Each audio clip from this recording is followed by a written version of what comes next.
Welcome back to the Deep Dive. So, today we're taking a bit of a detour. We're not digging into academic papers or the latest news cycle. Instead, we've gathered some true stories, and honestly, they're deeply unsettling. They really remind you how reality can be much scarier than fiction sometimes. These are times when an ordinary day, often around Valentine's Day, a time for connection, just went horribly wrong, unexpectedly terrifying. Exactly. And while these aren't scientific studies, they offer a different kind of insight, a look into, well, human darkness, maybe, and how suddenly that sense of safety we all have can just evaporate. Fear pops up in the strangest places. These are individual stories, sure, but they really tap into those deeper anxieties we have about trust, about feeling secure. Okay, let's get into the first one. It starts innocently enough, actually. Online dating, like so many relationships these days. Our narrator met this woman, let's call her Nikki. They've been talking for a bit, starting, I think, on Instagram, then text, Snapchat, the usual progression. After about a week, they met up in person. This was back in January, right after the holidays. Valentine's Day is on the horizon. Pretty quickly, Nikki tells him she's dealing with a stalker, a guy named Ben, someone she knew from college. And his behavior, it wasn't just casual annoyance, it escalated. Following her around campus, then somehow finding her actual home address, sending relentless texts. But here's the really chilling part, for me anyway.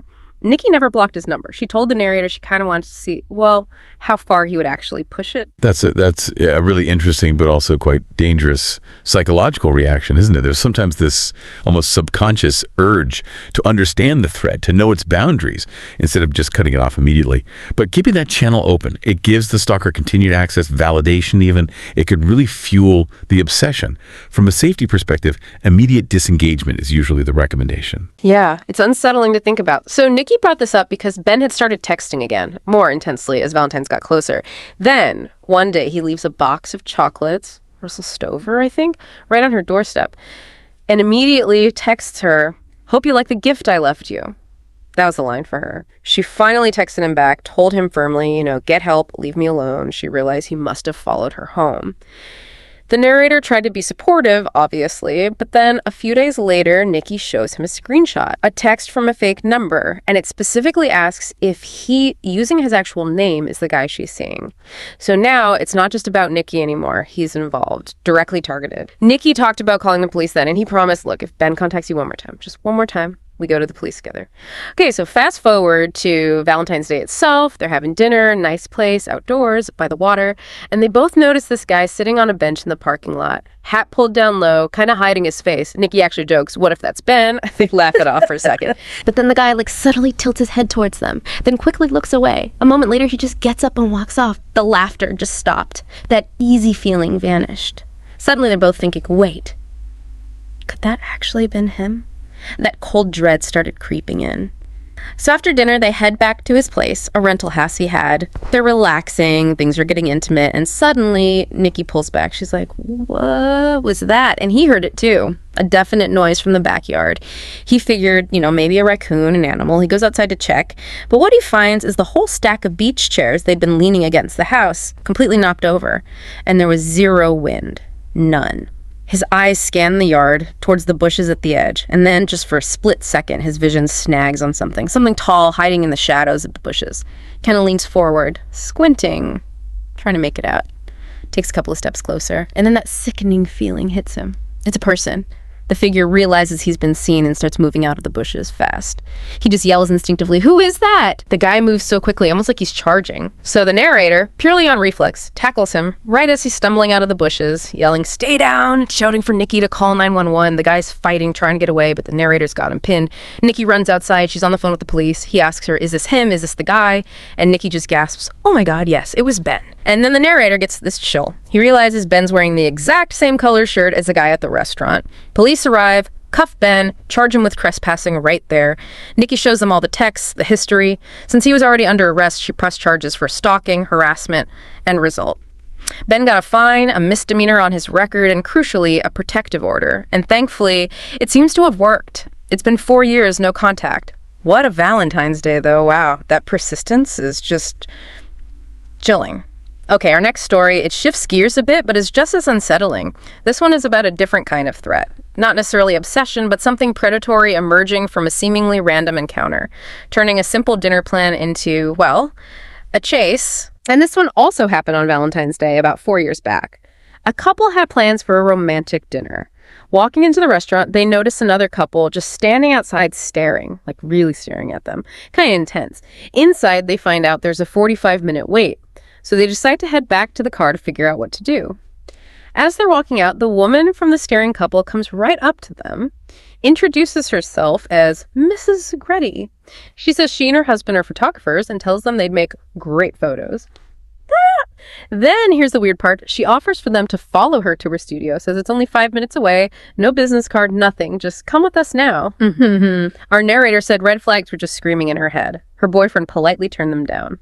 Mrs. Grady's smile as she went back to her husband, who hadn't said a word, was apparently haunting. That is absolutely a classic grooming tactic, even in a public space like that. The flattery, the immediate push to isolate them in a private, unknown location, the lack of professional credentials like a business card, huge red flag. It signals this isn't legitimate. Our intuition, those red flags, they're so important. It's our brain detecting that something isn't right, that the social cues are off. Trusting that gut feeling is critical for safety. So they decide, okay, let's kill some time at a mini golf place nearby.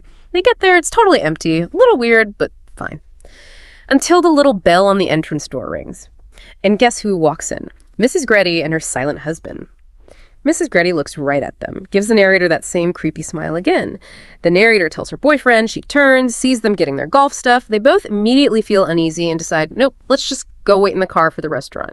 But as they turn to leave, suddenly the Greddys are right there, right behind them, smiling way too wide. Mrs. Greddy says something like, crazy seeing you here too. And then the husband speaks for the first time, and he says, really chillingly apparently, we should face each other, Greddy versus Rod. The boyfriend's blood runs cold, his last name, Rods, R-O-D-S. How could they possibly know that? They just mumbled a polite refusal, didn't dare ask how they knew, and basically ran out of there. The Greddy smiles dropped as they left. The narrator wanted to just go home, but the boyfriend insisted, we're not letting some weird couple ruin our Valentine's dinner. Okay, so they wait, get their table, have dinner. At one point, the boyfriend goes to the restroom. The narrator glances over and thinks she sees Mrs. Greddy peeking around a corner inside the restaurant. She tries to brush it off, maybe paranoia. They finish dinner, leave, and start driving towards his house. It's down this long road, lots of trees, kind of isolated. A few minutes into the drive, they notice headlights. A car is following them. They pull into a CVS parking lot, hoping to lose them. The car drives past. Okay, maybe it was nothing. They pull back onto the road. But 3, maybe 5 minutes later, still on that dark, tree-lined road, bang. A loud pop. Both front tires blow out simultaneously. He knew instantly. It wasn't an accident. He yells, get out, cuts the engine, kills the lights, locks the doors, grabs her hand. She's terrified, confused, but he pulls her with him as they just scramble off the road into the dense woods beside it. He manages to make a quick call to 911, explains what's happening, where they are, but hangs up fast when the operator tries to keep him on the line. He didn't want the phone light giving them away. They're lying flat on the ground, hidden in the trees and bushes, heart pounding. Then they hear a car engine approach. It stops right by their disabled car. Then they hear Mrs. Greddy's voice, assuming that's her real name, cut through the night. She yells loud and clear, shit, we took too long. A car door slams shut. The car speeds off down the road. They stayed hidden, absolutely terrified, until the police arrived, which was thankfully only about 2 minutes later. They told the officers everything. It's been 4 years since that night. They never heard anything more, never found out who the Greddys really were or what they wanted. But they're married now, and what a story to have from a Valentine's date. Okay, one more. Our final story tonight takes us to the fall of 2018.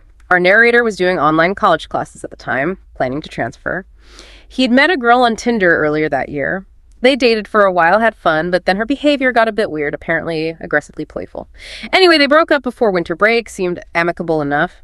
So Valentine's Day is rolling around again, and he's feeling kind of down about being alone, fires up Tinder again, just looking for someone to hang out with, maybe catch a movie. He matches with this girl, Alex.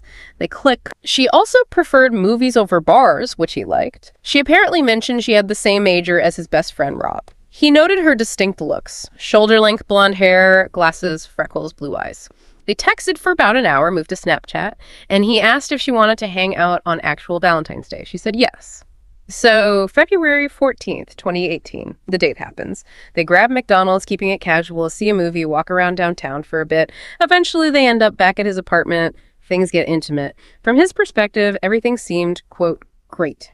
It started snowing pretty hard, and her place was supposedly a walk away, so he offered and she agreed to stay over. They fell asleep around 1 a.m. Now, our narrator mentions he's a really light sleeper. Around 3 a.m., he wakes up because he hears Alex getting out of bed. He sees her walk over to the bathroom, flip the light on, shut the door. Okay, normal enough. He drifts back off. He wakes up again. It's 5:30 a.m. now. Alex isn't in bed next to him. Her clothes are still on the floor where she left them. The bathroom light is off. Then he hears it. A faint creak from the other side of that bedroom. He looks over. Alex is standing there in the corner, completely motionless. Her back is to him. He said he was instantly freaked out. Oh, that image alone. That taps into something really primal, doesn't it? The uncanny valley effect almost. Someone you were just intimate with, behaving in a way that's completely alien and unresponsive. It violates expectations on such a fundamental level. That switch from familiar to utterly strange is deeply disturbing. Exactly. So he quietly says her name like, Alex, you okay? Nothing. No response at all. He reaches over, turns on his bedside lamp, just enough light to see, but not too bright. He gets out of bed, walks towards her. She's still just standing there, facing the corner, unmoving. He gently puts his hand on her shoulder, says her name again, still absolutely nothing. He said about 10 seconds passed, just awful, chilling silence. He was about to say her name one more time, and she spins around like inhumanly fast, screaming, just as a high-pitched, maniacal scream, and starts hitting him. He said the blows weren't like super hard, but he's not a big guy, and it hurt, and it was shocking. But the scariest part, her face. Completely blank, no emotion, just screaming and hitting. He falls backward onto the bed. She follows him, still screaming, still hitting him. This goes on for maybe 30 seconds. And then, just as abruptly as it started, she stops, runs over, grabs her clothes off the floor, and bolts out of his apartment. He scrambles to the front door, which she left wide open. Looks out, she's gone. Vanished into the early morning. He shuts the door, locks it, and then he smells it. This absolutely horrible smell coming from the bathroom. He forces himself to open the bathroom door. The place is wrecked. Shower curtain ripped down. His medicine bag thrown across the room. Floor's all wet. And then, on the mirror, she had defecated and smeared it all over the mirror. He immediately called the police. An officer came, took the report, asked for her Tinder profile, her Snapchat. But when he checked, both deleted, gone. All he had was one filtered photo from Snapchat. The police said there wasn't much they could do besides document it. Advised him to maybe have a friend stay over. So he calls his best friend, Rob, the one who supposedly shared Alex's major, remember. Rob comes over, listens to the whole insane story, sees the bathroom, sees the picture, and Rob says, dude, I have never seen that girl in my life. Definitely not in our major class. It's tiny. So Alex lied about that too. They tried to clean up, eventually fell asleep around midnight, just exhausted and freaked out. But then around 3 a.m. again, our narrator wakes up to the sound of someone fiddling with his front doorknob, trying to get in from the outside. It lasted about a minute, then stopped. He crept to the peephole, looked out, nobody there. Nothing else has happened since that night. But, as you can imagine, he remains, in his words, profoundly freaked out by the whole thing. It's just, think of these stories. There's this common thread, isn't there? Moments that should be about connection, maybe romance, or just relaxing.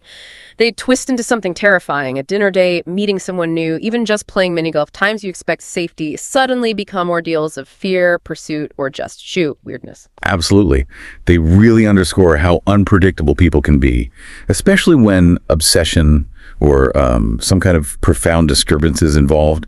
It really drives home the importance of listening to your intuition, those gut feelings, setting boundaries, recognizing when a situation feels off, and understanding that danger, unfortunately, doesn't always announce itself loudly. It can creep in from the most unexpected directions, from seemingly normal interactions.